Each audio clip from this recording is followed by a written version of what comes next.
बिस्मिल्लाहिर्रहमानिर्रहीम। अस्सलामुअलैकुम दोस्तों, आज की इस वीडियो में मैं आपको बताऊंगा कि आप कैसे अपने मोबाइल में रोमन इंग्लिश टाइप करके उर्दू लिख सकते हैं। दोस्तों, आप लिखेंगे अपने मोबाइल में रोमन इंग्लिश और आपका मोबाइल टाइप करेगा उर्दू। तो दोस्तों, अगर आप जानना चाहते हैं कैसे पॉसिबल है तो देखते रहिए इस वीडियो को एंड तक। तो दोस्तों, आपको करना क्या है, आपको सबसे पहले अपने प्ले स्टोर में जाना है और प्ले स्टोर में जाने के बाद आपको सिंपल सर्च करना है जी बोर्ड। तो दोस्तों, जैसे ही आप जी बोर्ड सर्च करेंगे तो आपके सामने ये ऐप ओपन हो जाएगी। ये गूगल वालों का कीबोर्ड है।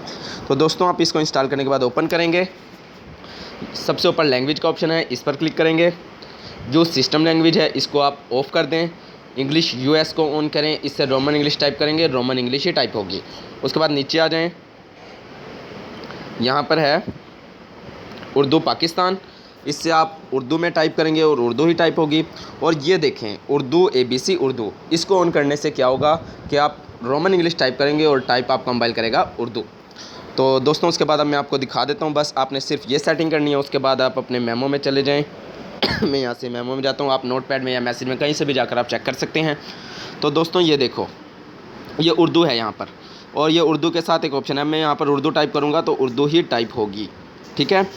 और ये उर्दू के साथ यहाँ पर नीचे बोर्ड में आप देखें उर्दू के साथ एक गोल सा निशान है, सिंबल है। आप इस पर क्लिक करेंगे तो अब रोमन टाइप करेंगे रोमन इंग्लिश में तो रोमन इंग्लिश टाइप होगी, क्योंकि इस ऊपर जो जी लिखा है इसके साथ डिक्शनरी में वो साथ साथ इंग्लिश वर्ड बता रहा है।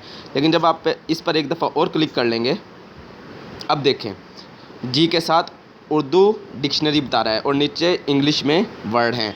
अब दोस्तों, आप लिखते हैं, फ़र्ज़ करें क्या हाल है। ये देखें, मैं रोमन इंग्लिश में टाइप करूँगा और टाइप क्या होगा खुद देखिएगा। मैं लिख रहा हूँ क्या हाल है, क्या हाल है। सॉरी दोस्तों, मैंने हाल नहीं लिखा, हाल है।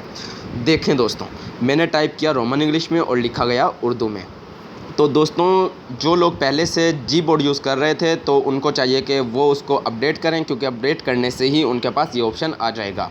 और जो पहले यूज़ नहीं कर रहे थे जी बोर्ड, उनको चाहिए जी बोर्ड यूज़ करें, क्योंकि ये बहुत अच्छा बोर्ड है। क्योंकि गूगल वाले कभी भी कोई ऐसी चीज़ नहीं बना सकते जो लोगों को पसंद ना आए। तो दोस्तों, उम्मीद करता हूँ आपको वीडियो पसंद आई होगी। अगर आपको वीडियो पसंद आई है तो वीडियो को लाइक कीजिएगा, चैनल को सब्सक्राइब करना मत भूलिएगा। इंशाल्लाह मिलते हैं नेक्स्ट वीडियो में। दुआओं में याद रखिएगा। अल्लाह हाफिज़।